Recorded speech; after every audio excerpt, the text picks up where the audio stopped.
Em nosso corpo, os diversos sistemas têm suas funções específicas, porém todas funcionam integradas e a aparente divisão de trabalhos é somente para que os órgãos possam se especializar em determinada função. Pois vejam bem, de nada adiantaria todo aquele trabalho do sistema digestório se não tivéssemos um sistema especializado em distribuir os nutrientes conseguidos através da digestão dos alimentos para todas as células do corpo. O sistema cardiovascular, também chamado de sistema circulatório, é o responsável por garantir o transporte de sangue pelo corpo, permitindo dessa forma que todas as nossas células recebam, por exemplo, nutrientes e também oxigênio para fazerem respiração celular. Também o transporte de hormônios, que muitas vezes são produzidos em uma glândula endócrina e vão agir em outra bem distante do local de produção. Transportam células de defesa e anticorpos para áreas onde estão sendo necessárias. Ele também remove gás carbônico e excreções celulares e também regula a temperatura, distribuindo o calor do nosso corpo, seja na distribuição homogênea de calor pelas diversas partes do organismo, como promovendo vasoconstricção ou vasodilatação dos vasos sanguíneos para equilibrar a mesma, em relação à temperatura ambiente. Também promove o intercâmbio de materiais, pois algumas substâncias são produzidas ou armazenadas em partes do corpo e utilizadas em outra parte. Células do fígado, por exemplo, armazenam glicogênio que, ao serem quebrados, liberam glicose que o sangue leva para todas as células do corpo. E também permite o transporte de gases dos pulmões, no caso o oxigênio, para as células do corpo. E na outra via, o transporte de gás carbônico das células para ser expelido na expiração. E por último, veremos mais tarde, ele participa da coagulação sanguínea, bloqueando eventuais hemorragias quando um vaso se rompe. Então, o sistema cardiovascular, em resumo, é o responsável por manter um ambiente adequado nos líquidos teciduais para a sobrevivência e funcionamento das células. A palavra cardiovascular deriva da palavra grega cardia, que significa coração, e da palavra latina vasculum, que significa pequeno vaso. Nesse sistema complexo, o coração atua como uma bomba, forçando o sangue a se mover pelo corpo e relaxando para mais sangue entre as suas camadas. A maior parte do sangue é composta de plasma, um fluido aquoso cheio de proteínas. Menos da metade do sangue é composta por plaquetas e glóbulos vermelhos e também glóbulos brancos. Esse sistema tem 3 componentes principais: o coração, os vasos sanguíneos e o próprio sangue. O coração, como eu falei, é uma bomba do sistema e os vasos sanguíneos são como as vias de entrada. O sangue pode ser considerado um fluido que contém o oxigênio e os nutrientes de que o corpo necessita e também carrega os resíduos que precisamos remover. Como no adulto, a sobrevivência do embrião em desenvolvimento depende da circulação do sangue para manter a homeostase em um ambiente celular favorável. Em resposta a essa necessidade, o sistema cardiovascular surge logo no início do desenvolvimento e atinge um estado funcional muito antes de qualquer outro sistema orgânico importante.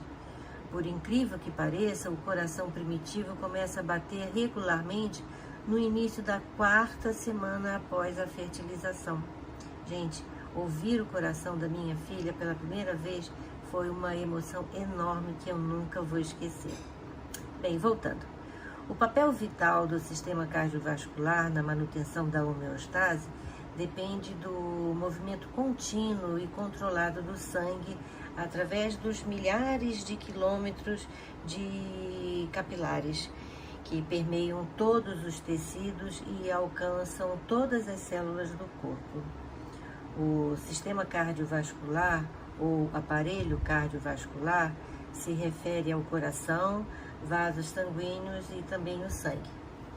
O sangue contém oxigênio e outros nutrientes de que o corpo precisa para sobreviver. O corpo retira nutrientes essenciais do sangue.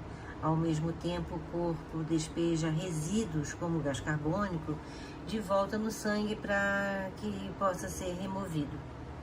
A principal função do sistema cardiovascular é, portanto, manter o fluxo sanguíneo para todas as partes do corpo para permitir a sua sobrevivência. Vamos ver os componentes do sistema cardiovascular, começando pelas artérias.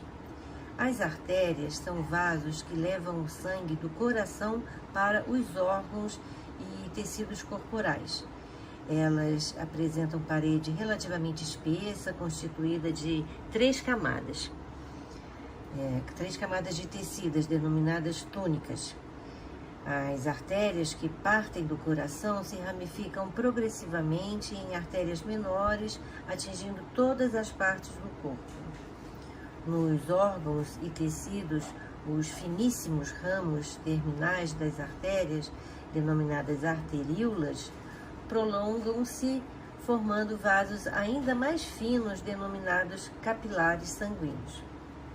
Artérias que merecem atenção especial são as artérias coronárias, responsáveis pela irrigação sanguínea do coração.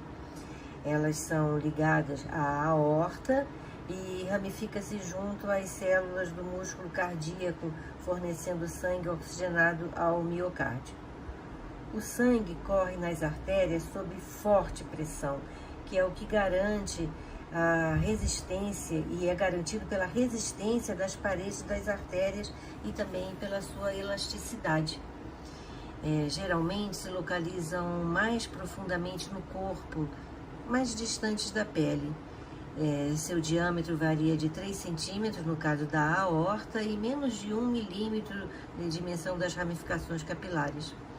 As principais artérias do corpo são a aorta, que sai do coração levando sangue oxigenado para o corpo todo, a artéria pulmonar, que parte do coração em direção ao pulmão, levando sangue venoso para que lá ocorra a hematose, as artérias femorais, que são prolongamentos da aorta, havendo uma artéria femoral em cada perna. Usamos a cor vermelha para representar as artérias nos livros e nos atlas anatômicos. Representadas pela cor azul, as veias são vasos que levam o sangue de órgãos e tecidos de volta ao coração, estão promovendo o retorno da circulação sanguínea. As veias apresentam válvulas em seu interior, cuja função é impedir o refluxo de sangue, garantindo então sua circulação em um único sentido.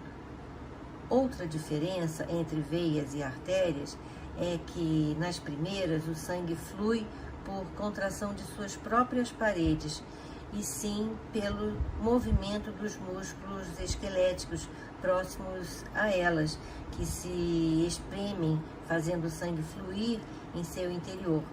Então imaginem que vocês estão contraindo e relaxando as panturrilhas. O que estão fazendo? Nada mais do que possibilitando a circulação do sangue dentro das veias das pernas. Então, como eu disse, o sangue flui não por contração de suas próprias paredes, como o que acontece nas artérias. Nas veias, o sangue flui sim pelo movimento dos músculos esqueléticos que estão próximas a elas. As células, por sua vez, eliminam o líquido tissular, gás carbônico e excreções decorrentes de seu metabolismo. A maior parte do líquido que sai dos capilares e banha as células é reabsorvida pelos próprios capilares, reincorporando-se ao sangue.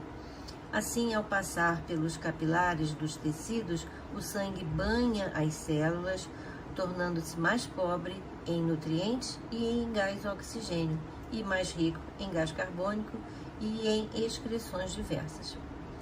No ponto de conexão entre uma arteríola e um capilar, há uma célula muscular lisa enrolada no vaso sanguíneo, que é denominada esfíncter pré-capilar. Quando esse esfíncter unicelular se contrai, a passagem de sangue para o capilar é diminuída ou bloqueada, e desse modo o organismo regula o suprimento de sangue que vai para os tecidos.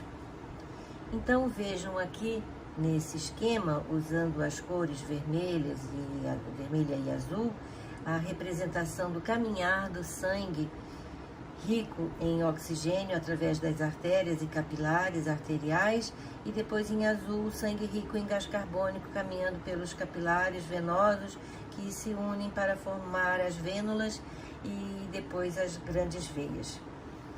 A passagem de gás carbônico do sangue para os pulmões e a passagem de oxigênio dos pulmões para o sangue ocorre por difusão simples, sem gasto de energia, que falaremos mais tarde.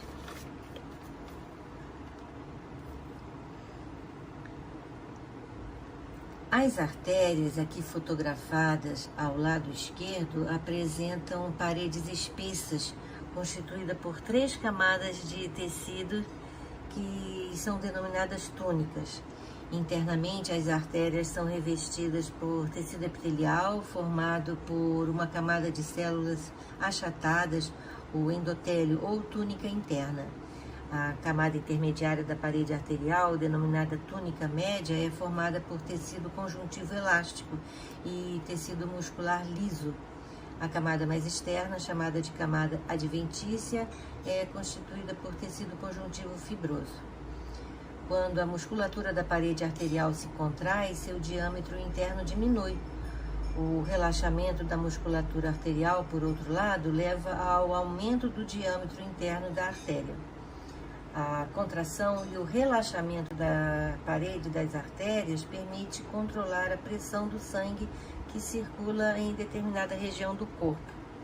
Já a parede das veias também são constituídas por 3 túnicas, correspondentes às das artérias. Entretanto, as túnicas média e adventícia das veias são menos espessas do que suas correspondentes arteriais. Vejam aqui nesta foto uma veia do lado direito da tela. Vejam aqui nesse esquema representando as artérias em vermelho e as veias em azul. Arteríolas, vênulas e capilares sanguíneos a gente pode classificar conforme o diâmetro do vaso. Vejam que a camada mediana das artérias é muito mais espessa do que das veias, fazendo com que sua luz seja menor. Então aqui a camada intermediária e a luz do vaso. E também a outra diferença é a presença de válvulas nas veias que não se vê nas artérias. Então as veias possuem válvulas impedindo o refluxo sanguíneo e as artérias não têm. Agora nós vamos falar sobre o coração. Esse músculo maravilhoso denominado miocárdio, que se contrai 100.000 vezes ao dia, enquanto empurra o sangue através dos vasos sanguíneos. À medida que se contrai, o coração força o sangue para a corrente sanguínea e daí para todo o corpo. O coração é um músculo do tamanho de um punho fechado e é dividido em 4 câmaras. Essas câmaras são o átrio direito, o átrio esquerdo na parte superior, o ventrículo direito e o ventrículo esquerdo na parte inferior. O coração é então uma bomba, geralmente batendo cerca de 60 a 100 vezes por minuto. A cada batimento cardíaco, o coração envia sangue para todo o corpo, levando oxigênio e nutrientes a todas as células. Depois de fornecer o oxigênio, o sangue retorna ao coração. O coração então envia sangue para os pulmões para captar mais oxigênio. Este ciclo se repete indefinidamente por toda a nossa vida. Então vamos ver aqui nesse esquema as partes e vasos do coração. Começando do lado direito, onde circula sangue venoso, aqui representado em cor azul, temos aqui duas grandes veias. A veia cava inferior, que traz sangue da parte de baixo do corpo, e a veia cava superior, que traz sangue da parte superior do corpo. Aí se segue ao átrio direito, separado do ventrículo direito por uma válvula, a válvula tricúspide. Continuando, então, temos a artéria pulmonar, direita e esquerda. Agora do lado esquerdo, aonde circula o sangue arterial, que é rico em oxigênio, representado pela cor vermelha. Temos então 4 veias pulmonares. As 4 veias pulmonares. Temos o átrio direito e também uma válvula que separa o átrio esquerdo do ventrículo esquerdo, que é a válvula mitral, e finalmente então o ventrículo esquerdo, que tem essa pontinha assim virada para o lado esquerdo e apresenta paredes mais espessas. E por que ele apresenta paredes mais espessas? Porque é ele que vai mandar sangue para todo o corpo. Essas são as partes do coração, seus vasos e suas válvulas. Vamos ver agora como acontece a circulação dentro desses compartimentos cardíacos e dentro desses vasos. Para onde vai o sangue e o que acontece com ele, ok? Bem, didaticamente, podemos separar 2 tipos de circulação: a pequena circulação e a grande circulação. Reparem que eu destaquei que essa separação é somente didática, porque tudo acontece ao mesmo tempo. Não pensem que acontece um fenômeno, depois o outro. Não, eles são simultâneos dentro do nosso corpo. Então, a pequena circulação, também chamada de circulação pulmonar, acontece quando o sangue venoso chega ao átrio direito pelas veias cavas superior e inferior. Nesse momento, o átrio direito se encontra em diástole, que, já adiantando o termo, é quando a câmara cardíaca está relaxada. Aí, imediatamente, o átrio direito se contrai, isto é, entra em sístole, e manda o sangue pela artéria pulmonar para os pulmões, onde vai acontecer a hematose. E o que é hematose? Vamos voltar a esse tópico no próximo capítulo, tá? No sistema respiratório. Mas eu já vou adiantar para vocês poderem assim entender. Nos pulmões, o sangue que chega pelas artérias pulmonares é venoso, rico em gás carbônico. E aí, por difusão simples, sem gasto de energia, o gás carbônico do sangue passa para os alvéolos pulmonares e o oxigênio dos alvéolos passa para o sangue que o banha. Então, o sangue que chegou aí venoso sai arterial, rico em oxigênio, e o gás carbônico, ele é expelido pela expiração. Agora, o sangue que é arterial volta ao coração pelas veias pulmonares e vai para o átrio esquerdo e depois para o ventrículo esquerdo. Vocês repararam, lógico, que veia é todo vaso que chega ao coração, não importa o tipo de sangue que carreguem, e que artéria é todo vaso que parte do coração, não importa o tipo de sangue que carreguem. Isso é muito importante. Se o vaso vai para o pulmão, é uma artéria pulmonar. Da mesma forma, se o vaso vem para o coração, vindo do pulmão, é uma veia pulmonar. Fácil, né? Continuando, agora vamos ver a chamada grande circulação ou circulação sistêmica. O sangue que estava no ventrículo esquerdo é impulsionado quando este entra em sístole, a ir para a artéria aorta e daí para todo o corpo através das ramificações da artéria aorta. No corpo todo, ocorre que o sangue arterial cede oxigênio às células e recebe delas o gás carbônico, se tornando assim aos poucos sangue venoso, que vai voltar ao coração pelas veias cavas, superior e inferior, que é quando ele encontra o átrio direito em diástole, que entra imediatamente em sístole, contração, e manda o sangue para o ventrículo direito, fechando o ciclo. Muita atenção! Tanto as sístoles, contrações dos átrios, são simultâneas como as diástoles também. Isto também serve para os ventrículos. Eu digo, quando os átrios estão em diástole, os ventrículos estão em sístole e vice-versa, ok?